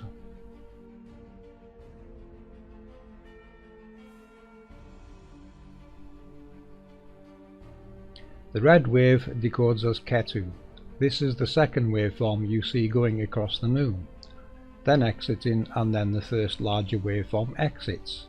Ketu is regarded as a shadow planet, but like Rahu, it casts its own shadow. The lunar eclipse is two eclipses in one. Be sure to keep recording after the red wave Ketu has left, or you will miss the first larger waveform exiting the scene. This one still needs identified, but is clearly a larger waveform than Ketu. Today, let's look into obelisks, temples and other structures around the world. The truth is in plain sight, and because of what we are taught, we do not understand the significance of the structures around us, or the layouts of the very areas around these in the microform of the surrounding areas all the way through the macroforms of towns and cities. The obelisk name came from ancient Greece, obeliscus, diminutive of obelos. Originally they were called tekenu by the ancient Egyptians. Tekenu means to pierce, as in to pierce the sky. Another meaning of pierce, you may not be aware, is to transfix, which means to make motionless. This to me is interpreted as the fixed stars which do not move across the ecliptic. In the same way as planets, they appear to be motionless. These are our constellations. Ancient obelisks are monolithic. They consist of a single stone. Herodotus, a Greek traveller, was the first of recorded history that is told to us to describe the objects. The earliest temple obelisk is still in its original position in Heliopolis and stands 68 feet high and weighs 120 metric tons. It symbolised the sun god Ra, and during the religious reformation of Akhenaten, it was said to have been a petrified ray of the Aten, the sun disk. It was also thought that the god existed within the structure. Let's take a moment and look at some highlights of the Egyptian creation story, as this will relate to the obelisk and the obelisk site designs. In the beginning there was darkness, a watery abyss of chaos, the primordial ocean of Nun. Out of the Nun came the Benben, which is the pyramid whence the sun rose for the first time to light the world. This is also where the first god Atum stood. Atum is the source of everything in the world, thus the creator of all life. Before rising atop the Benben, Atum was floating within the Nun, holding both the male and female aspects within. Atum created life by using the female part in him to spawn the god of air and emptiness, Shu, and his sister Tefnut, the goddess of moisture and mist. Once his first two children were created, the one became three. Chaos left the world and light entered it. Shu and Tefnut mated and produced the earth god Geb and the sky goddess Nut. Geb and Nut were in such a tight embrace that they had to be separated by their father, so Geb laid down to form the earth and Nut extended over the earth and became the sky, the duality, as above so below. The Benben stone, also known as the Pyramidion, is the top stone of the Egyptian pyramid. It is also related to the obelisk. The pyramid and obelisk significance have been previously overlooked, especially the astronomical phenomena connected with sunrise and sunset, the zodiacal light and sun pillars respectively. The obelisks used to represent the living deity of the pharaoh. They were raised carefully and positioned so that the first and last light of the day would touch their peaks to honour the sun god. The sun god would then enter on the journey of navigating his barge through the underworld and avoid great destruction by the great serpent Apophis. The ancients used the obelisk to serve as sundials in the journey of Ra across the sky. Some temples were built close enough to the Nile so they became partially submerged during the river's annual flooding. These would then work as the Colosseum, as was shown previously in the Colosseum decode. Some temples were built with the obelisk on top of them and aligned with the sun's daily passage. The alignment was seen in the horizon following the east to west path, as well as the vertical to align as the sun took its journey up and down the gates. Since these times, many of Egypt's obelisks have been destroyed, dismantled for new religions to consume the land, stolen or given to other countries as gifts. Of the 29 original obelisks in Egypt, only 9 remain. Of the 3 obelisks that survived time from Assyria, none remain there. We can find them in the British Museum. From Ethiopia, only one remains standing and can be found at the Northern Stelae Park in Axum. When the Romans conquered Egypt, they began taking the obelisks as their own. On top of stealing, they erected 7 of their own from Egyptian style. These are found in Aries, France, Munich, Germany, and 5 in Rome.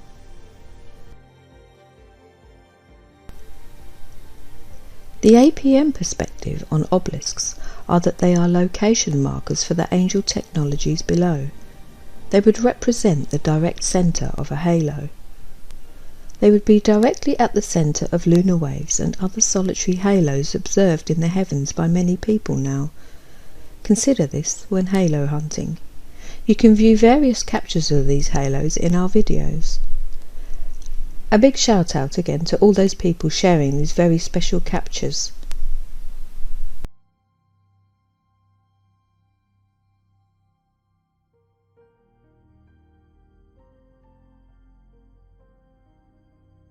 Here is a bonus decode clip. I looked at these images and noticed the technology hiding within. We will start with Sol, our sun. I fade out the parts we don't need, and lo and behold, we reveal our sun halo. I do think the sun emblem also depicts the nodes we see around our sun halo. Although we see 8 on the large horizontal halo, there may be more on other parts we have not seen as yet. Also take notice of the external solid band.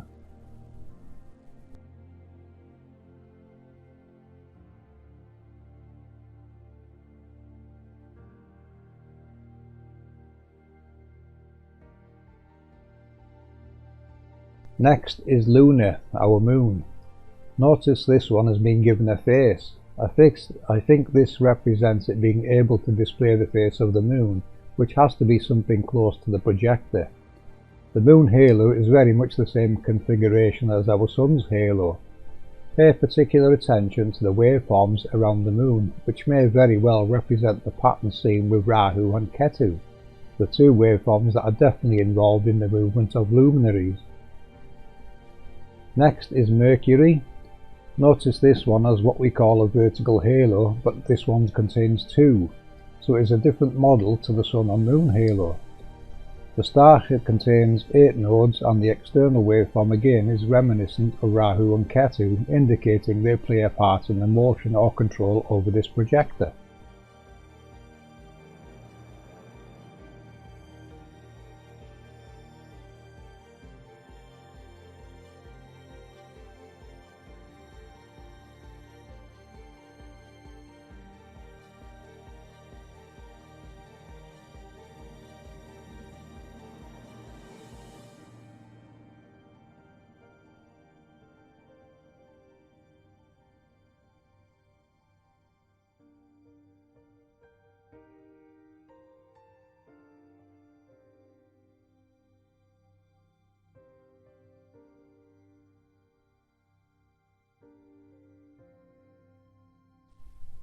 Venus, also containing 8 nodes. Notice how the gap between the 2 vertical halos is much wider than the previous model. This also appears to be controlled by Rahu and Ketu, if we use the external band as a guide to what is controlling its movement.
Mars, containing 12 nodes and 2 vertical halos. Again, this one appears to be under Rahu and Ketu's control, as the external band is a guide.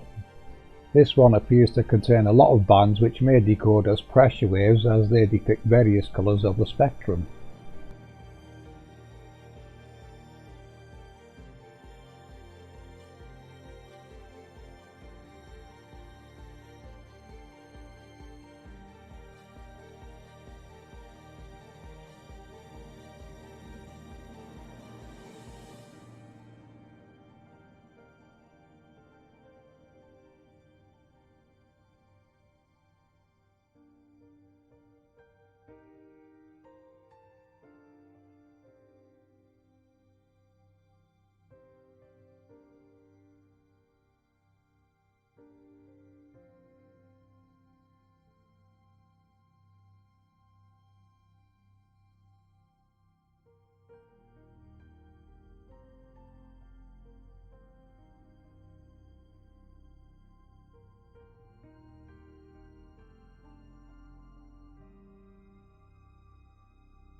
Jupiter.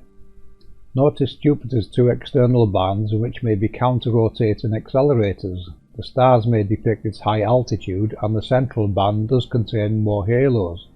The 2 vertical halos also appear to be larger.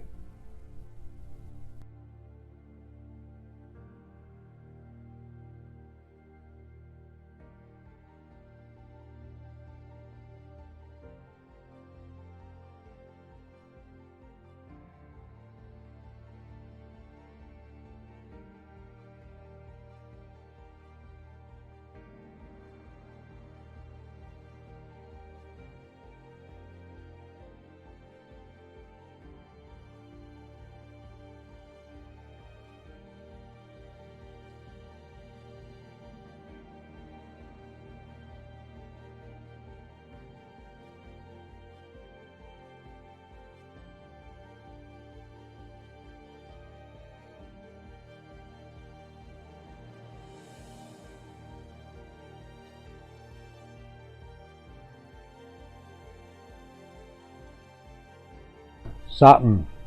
This one contains 2 external bands, possibly counter-rotating, 2 internal halos, again they may be counter-rotating, and 2 smaller vertical halos that have a different pattern to them. This one contains 7 nodes, but we do also consider Jupiter's moons to be nodes on one of its halos, so they may all contain more nodes than we have actually seen as yet.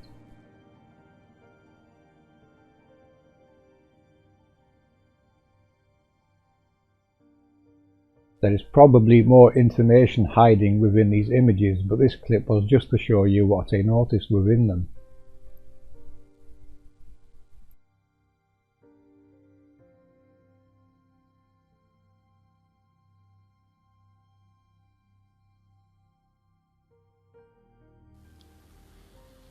Many ancient cultures share similar beliefs, fundamental elements that vary slightly from culture to culture.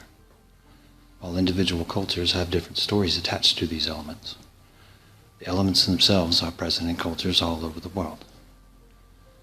The axis mundi is one of these elements, often depicted as a world tree or a world mountain.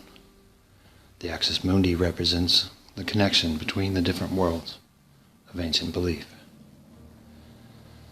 For the sake of keeping this discussion from becoming overly complicated, I will stick to the model of a world tree. On the world tree, the branches represent the heaven world, where the luminaries play across the sky. It was here that the gods dwelt. The roots of the tree represented the underworld. There were often gods and godlike beings that dwelt here too. If you have been following our work, you will know what we think these gods were. The angels, or accelerators, exist in the underworld, and it's the accelerators that project the luminaries in the heavens. The trunk of the tree represents the part of the world where we live. The tree is said to represent the center of the world. This does not mean that there is a giant tree growing in the exact center of our realm. Shamans who remember, and are most familiar with, these old teachings will tell you quite frankly that the center, or axis mundi, is at the location you find yourself at any given moment. So once again we have a common element in ancient culture, passed down to us through allegorical stories. The common misconception about the world tree is that it represents a torus field. The fact that the center is everywhere you could possibly go negates that theory. Also, the symbol of a world mountain does not fit a torus field. So let's take a deeper look into the axis mundi. Almost invariably, you find reference to specific animals associated with the world tree. An eagle lives in the top branches. Down amongst the roots, a snake, a serpent, or a dragon resides. The eagle and the snake are mortal enemies, directly opposed to each other. They are constantly at odds. We believe the eagle and the snake to be the two opposite charges of electricity. In many cultures, the eagle is associated with lightning, from the majestic thunderbird to Zeus, who would turn into an eagle and cast lightning down at his enemies. The eagle is strongly associated with atmospheric phenomena. We also know that the layer of the sky known as the ionosphere carries a very high electrical charge. The Earth's electrical field is ever present. On average, the field has 100 volts per meter of altitude, with highest voltage at the upper levels. The snake, or dragon, resides in the underworld. It represents the opposite electrical charge. We are very familiar with lightning strikes descending from the clouds to strike the ground. But there are also positive lightning bolts that travel upwards from ground to sky, as above, so below, two opposing electrical charges in an ever-present static electrical field. There is sometimes mention of a third animal that dwells on the tree. In the Norse version, this is the squirrel named Ratatoskar. This mischievous little troublemaker spends his time delivering insults between the eagle and the snake. In doing so, he keeps the rivalry going. Walter Russell taught that the two opposing forces of electricity are kept separate by what we know as magnetism. Magnetism balances and controls the equality of the two opposed electric charges. Now that we have a better understanding of the allegorical components of the world tree, we can decode it. The axis mundi is wherever you happen to be. This means that wherever you go, the forces of electricity and magnetism will have the same general effect on you. We live in a static electromagnetic field. And while there are slight differences in the field at different locations, the physical effects of that field are constant. Whether you see matter as particles or wave functions, we can still discuss the electrical components within matter without arguing overly much. All matter is composed of these electric charges. Matter will gravitate to the point in the electromagnetic field which is consistent with its electrical potential.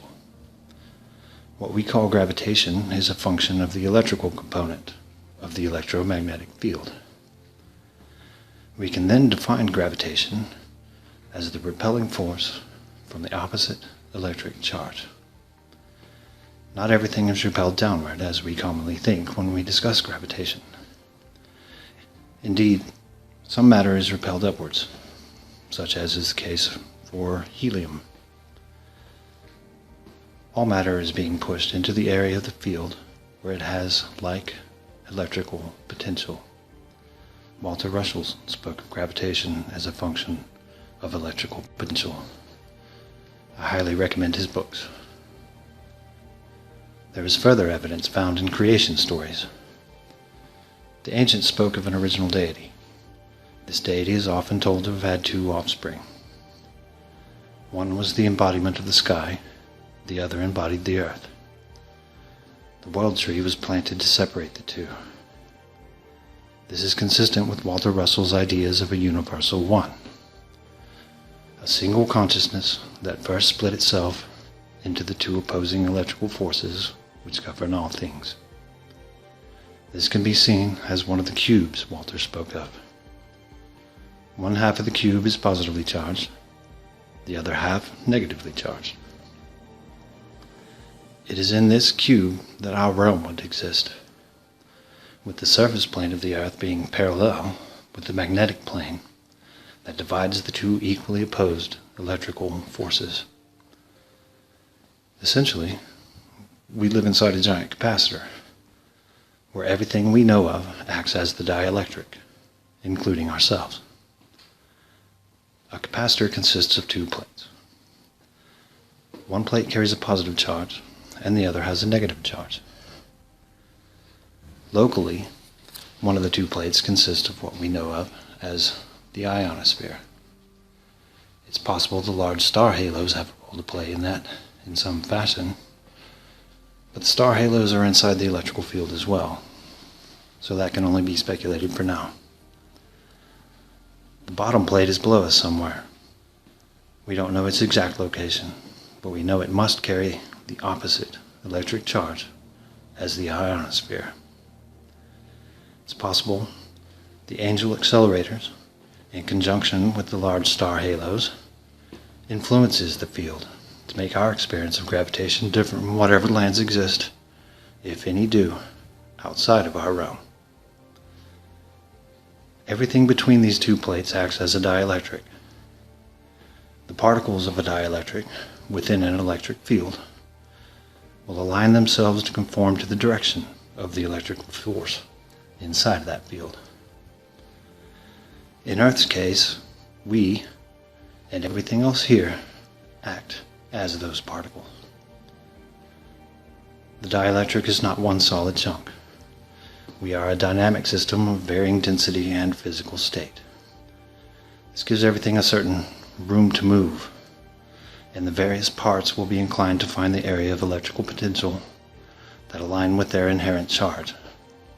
The denser matter is forced down, while the lighter matter is forced upwards. Within the static electrical field, everything that we call matter creates a sort of whirlpool in the field. We call these whirlpools torus fields. They are the result of compression and expansion forces from the electrical field itself. The mythos of the world tree is a beautiful allegory and describes the fundamental forces that govern our realm. Whether our realm is the extent of existence or not is debatable. Only time and exploration will tell.